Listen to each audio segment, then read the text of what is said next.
May 14th, 1 Samuel 15:1 through 1 Samuel 16:23. Samuel also said to Saul, "The Lord sent me to anoint you king over his people, over Israel. Now therefore heed the voice of the words of the Lord. Thus says the Lord of hosts, I will punish Amalek for what he did to Israel, how he ambushed him on the way when he came up from Egypt. Now go, attack Amalek, and utterly destroy all that they have, and do not spare them, but kill both man and woman, infant and nursing child, ox and sheep, camel and donkey." So Saul gathered the people together and numbered them in Telaim, 200,000 foot soldiers, and 10,000 men of Judah. And Saul came to a city of Amalek, and lay in wait in the valley. Then Saul said to the Kenites, "Go depart, get down from among the Amalekites, lest I destroy you with them. For you showed kindness to all the children of Israel when they came up out of Egypt." So the Kenites departed from among the Amalekites, and Saul attacked the Amalekites, from Havilah all the way to Shur, which is east of Egypt. He also took Agag, king of the Amalekites, alive, and utterly destroyed all of the people with the edge of the sword. But Saul and the people spared Agag, and the best of the sheep, the oxen, the fatlings, the lambs, and all that was good, and were unwilling to utterly destroy them. But everything despised and worthless that they utterly destroyed. Now the word of the Lord came to Samuel, saying, "I greatly regret that I have set up Saul as a king, for he has turned back from following me, and has not performed my commandments." And it grieved Samuel, and he cried out to the Lord all night. So when Samuel rose early in the morning to meet Saul, it was told Samuel, saying, "Saul went to Carmel, and indeed he set up a monument for himself, and he has gone on around, passed by, and gone down to Gilgal." Then Samuel went to Saul, and Saul said to him, "Blessed are you of the Lord. I have performed the commandment of the Lord." But Samuel said, "What then is this bleating of the sheep in my ears, and the lowing of the oxen which I hear?" And Saul said, "They have brought them from the Amalekites, for the people spared the best of the sheep and the oxen to sacrifice to the Lord your God, and the rest we have utterly destroyed." Then Samuel said to Saul, "Be quiet, and I will tell you what the Lord said to me last night." And he said to him, "Speak on." So Samuel said, "When you were little in your own eyes,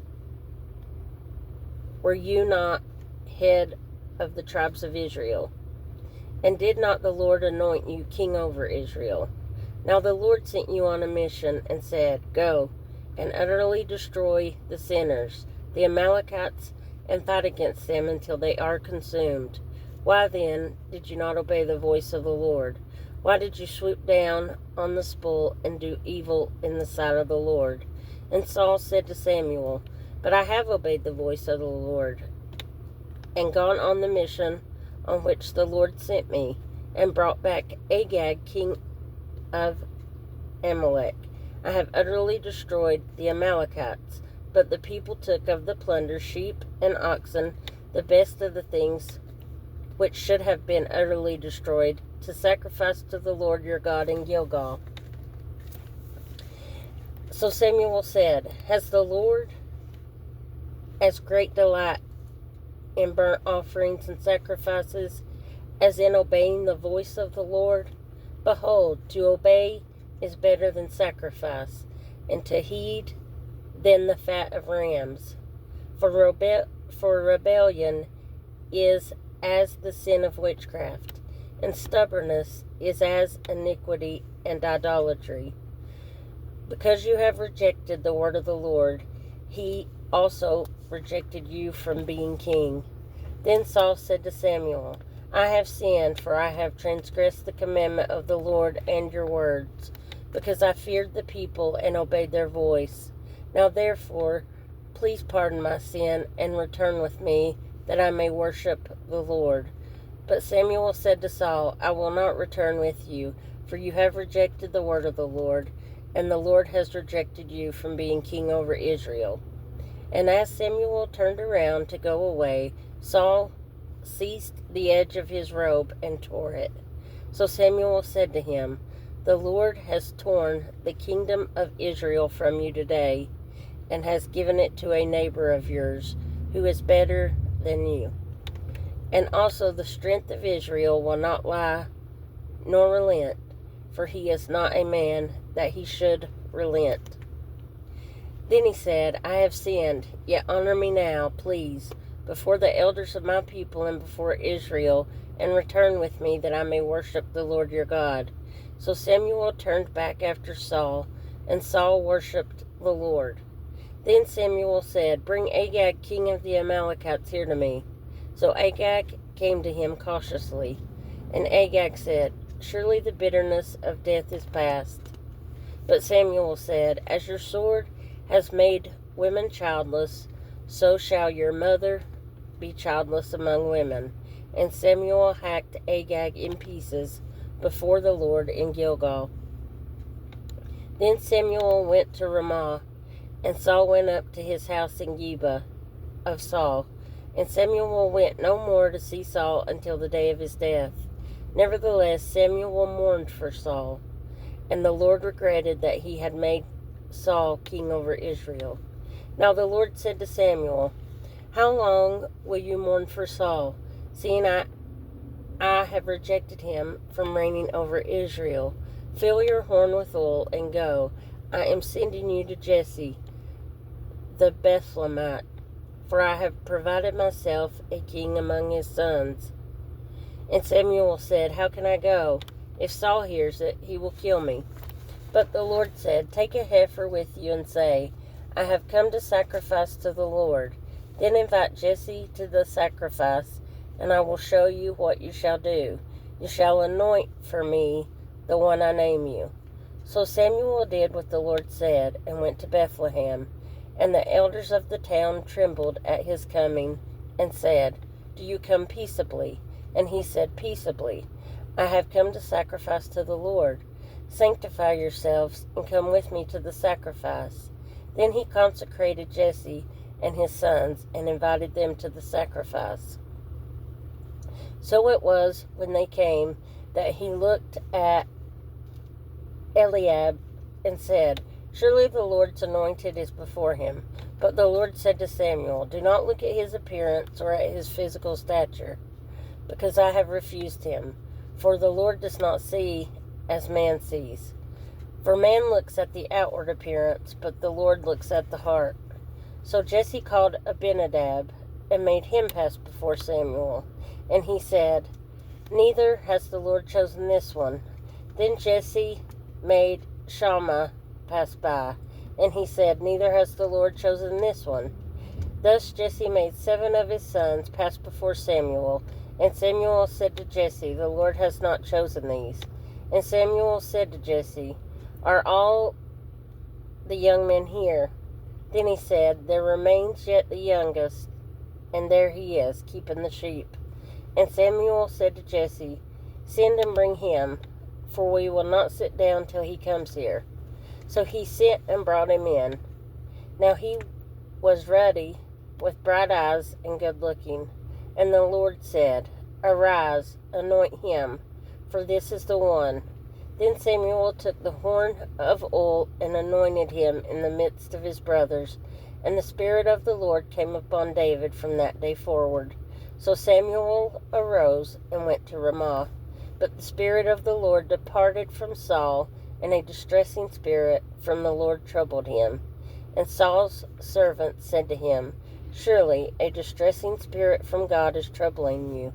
Let our master now command your servants who are before you to seek out a man who is a skillful player on the harp, and it shall be that he will play it with his hand when the distressing spirit from God is upon you, and you shall be well. So Saul said to his servants, Provide me now a man who can play well, and bring him to me.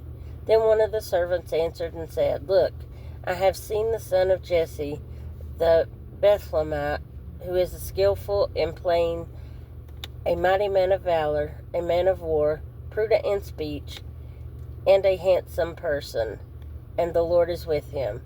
Therefore Saul sent messengers to Jesse and said, Send me your son David, who is with the sheep. And Jesse took a donkey loaded with bread, a skin of wine, and a young goat, and sent them by his son David to Saul. So David came to Saul and stood before him, and he loved him greatly, and he became his armor-bearer. Then Saul sent to Jesse, saying, Please let David stand before me, for he has found favor in my sight. And so it was, whenever the Spirit of God was upon Saul, that David would take a harp and play it with his hand.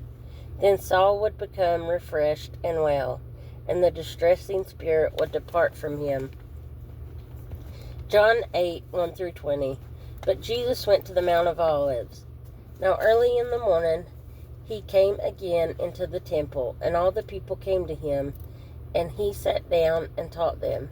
Then the scribes and Pharisees brought to him a woman caught in adultery. And when they had set her in the midst, they said to him, Teacher, this woman was caught in adultery in the very act. Now Moses in the law commanded us that such should be stoned. But what do you say? This they said, testing him, that they might have something of which to accuse him. But Jesus stooped down and wrote on the ground with his finger, as though he did not hear. So when they continued asking him, he raised himself up and said to them, He who is without sin among you, let him throw a stone at her first. And again he stooped down and wrote on the ground. Then those who heard it, being convicted by their conscience, went out one by one, beginning with the oldest even to the last. And Jesus was left alone, and the woman standing in the midst. When Jesus had raised himself up and saw no one but the woman, he said to her, Woman, where are those accusers of yours? Has no one condemned you? She said, No one, Lord. And Jesus said to her, Neither do I condemn you. Go and sin no more. Then Jesus spoke to them again, saying, I am the light of the world. He who follows me shall not walk in darkness, but have the light of life. The Pharisees therefore said to him, You bear witness of yourself. Your witness is not true. Jesus answered and said to them, Even if I bear witness of myself, my witness is true, for I know where I came from and where I am going. But you do not know where I come from and where I am going. You judge according to the flesh. I judge no one. And yet, if I do judge, my judgment is true. For I am not alone, but I am with the Father who sent me. It is also written in your law that the testimony of two men is true. I am one who bears witness of myself, and the Father who sent me bears witness of me. Then they said to him, Where is your Father? Jesus answered, You know neither me nor my Father. If you had known me, you would have known my Father also.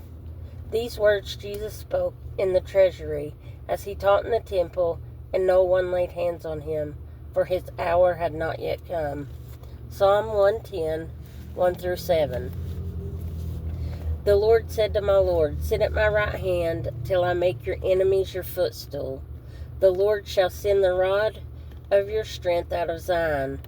Rule in the midst of your enemies. Your people shall be volunteers in the day of your power, in the beauties of holiness. From the womb of the morning you have the dew of your youth. The Lord has sworn and will not relent. You are a priest forever, according to the order of Melchizedek. The Lord is at your right hand. He shall execute kings in the day of his wrath. He shall judge among the nations.